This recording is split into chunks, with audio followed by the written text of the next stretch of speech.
In today's video, we are talking about a very dangerous, disturbing, calculating, and manipulative form of abuse that all narcissists use on their victims. One that no normal person would ever think someone would actually do to another person, and on purpose, no less. This form of abuse is a severe form of psychological abuse and a pretty sophisticated one at that. It's mean, it's cruel, it's crazy making, it's incredibly harmful, and it eventually can make a victim believe that he or she is losing his or her mind. Today we're talking about reactive abuse, where the true narcissistic abuser will claim that the victim is the actual abuser because of the reaction the victim had to the abuse they're being exposed to. So why on earth do narcissistic abusers subject their victims to reactive abuse?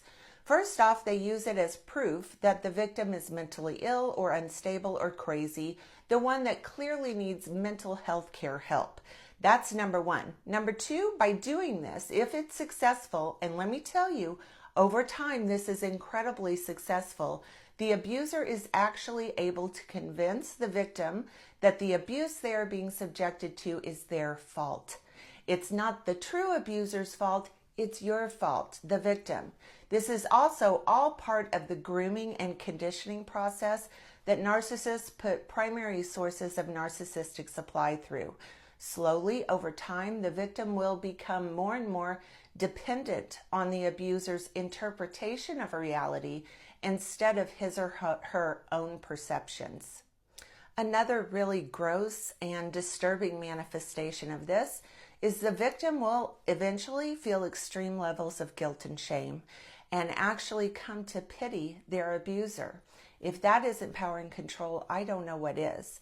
The abuser abuses the victim and intentionally and calculatingly tries to provoke the victim into having an adverse reaction, and then the abuser switches the scripts, switches identities with the victim, and blames them for all the problems, convincing them something must be terribly wrong with them.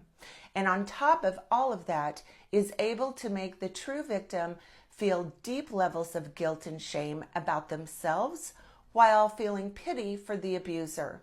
That right there, ladies and gentlemen, is one of the best examples of psychological abuse that I could ever give you.